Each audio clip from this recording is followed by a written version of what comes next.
Estamos de volta com o Ponto de Equilíbrio de hoje.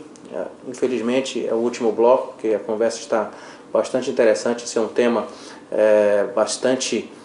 me desperta muita curiosidade. Eu tenho certeza que você em casa também está entendendo um pouquinho mais dessa temática. Mas, Daniel, eu queria agora perguntar para você em relação à atividade garimpeira de ouro. Recentemente houve uma manifestação alertando para os riscos do mercúrio nessa atividade. Essa manifestação ela decorreu de uma normatização feita pelo governo do estado, eu acredito que muito oportuna em relação à atividade do garimpo que existe no Amazonas há 50 anos, mas sem devido monitoramento, devido controle. Eu queria entender qual é a posição do governo do estado em relação aos riscos do mercúrio para o homem, para o meio ambiente nessa atividade, se isso está sob controle. Qual é a tua análise? O estado tem feito um esforço já há algum tempo, não é desde agora, é desde 2005, quando as primeiras permissões de lavra garimpeira foram emitidas no estado. E para isso algumas instruções normativas na questão ambiental foram expedidas para se controlar qual é a maior dificuldade dessa atividade, que é o impacto do mercúrio. Porque você só consegue separar o ouro dentro desse processo com o usufruto do mercúrio.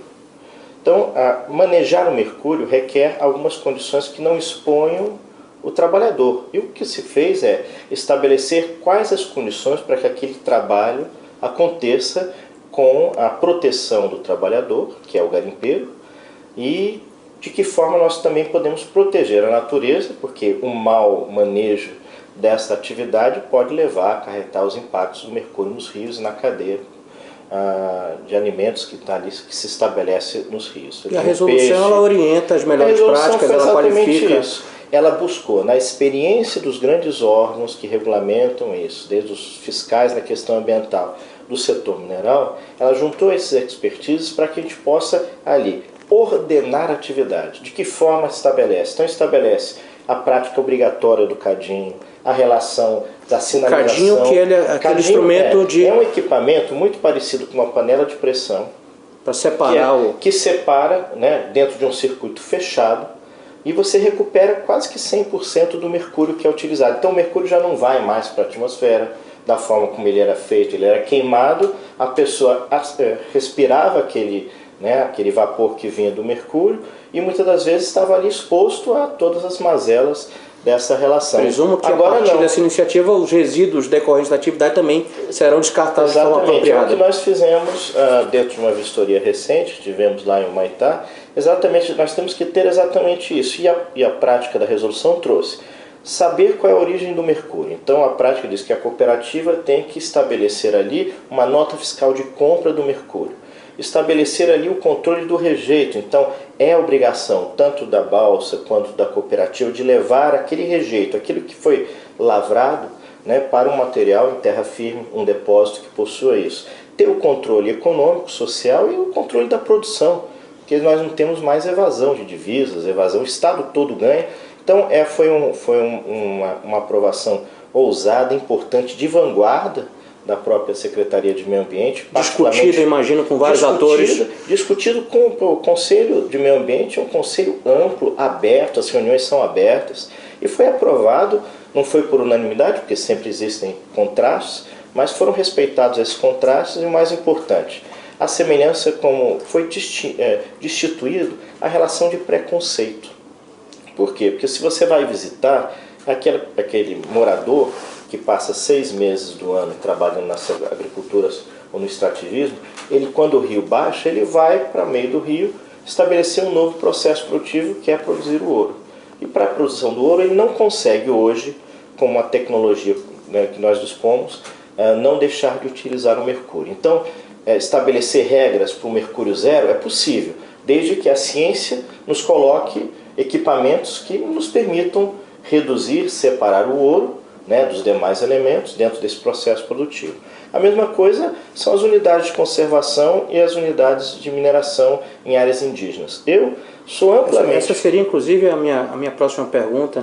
É um tema polêmico também, a exploração de áreas protegidas e terras indígenas, exploração mineral nessas áreas, a regulamentação ainda não existe, mas nós temos notícia que no mundo isso já não existe mais preconceito e há uma exploração sustentável e com benefício para a comunidade. Eu queria, aproveitando o seu gancho, te perguntar qual é essa é uma experiência que a gente pode, de alguma maneira, trazer para nós. Nós temos muita vocação mineral em áreas indígenas.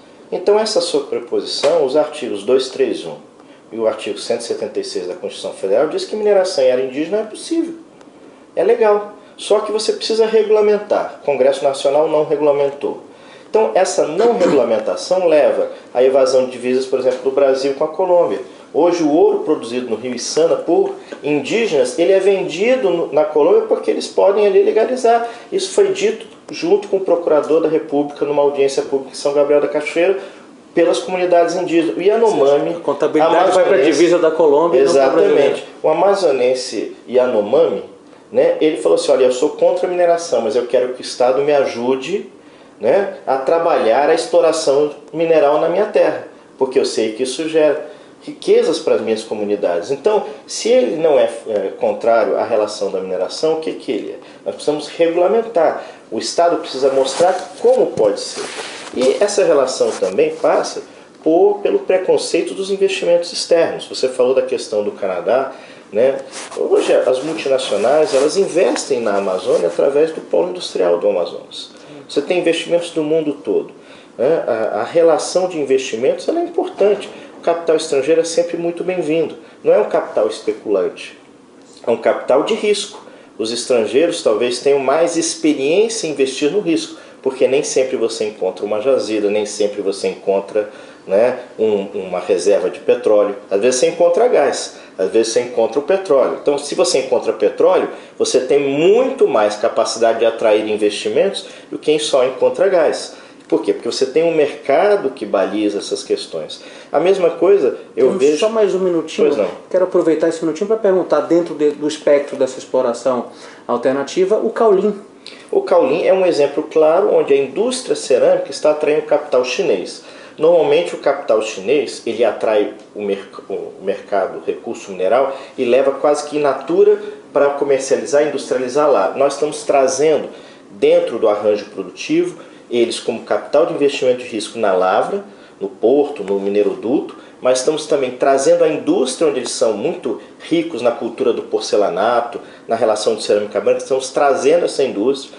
Temos uma agenda agora em novembro nas principais feiras de negócios do setor mineral na China. Vamos visitar, junto com a SUFRAMA, com a Secretaria de Planejamento, esses arranjos nos principais estados produtores na China. Muito importante a ação de promoção. Porque é isso que faz com que o investimento chegue aqui, seja atraído e consolide em uma nova matriz dentro do polo industrial. Esse é um pouco, tá, do que a política de mineração criada pelo governador Omar Aziz está criando oportunidades. Oportunidades de novos investimentos, geração de riqueza, geração de empregos e certamente cada emprego na mineração gera 13 novos empregos nessa cadeia produtiva. Então nós podemos consolidar ali uma representatividade importante, não somente econômica, mas social, ambiental e cultural. Daniel, muito obrigado pela tua presença. Obrigado. Foi uma conversa extremamente interessante. Eu convido o nosso espectador a acompanhar as nossas pautas, a fazer as suas críticas, as suas sugestões por intermédio da nossa fanpage no Facebook, programa Pontos de Equilíbrio. É muito bom ter a sua companhia aqui. Esperamos até a próxima semana o nosso encontro. Obrigado.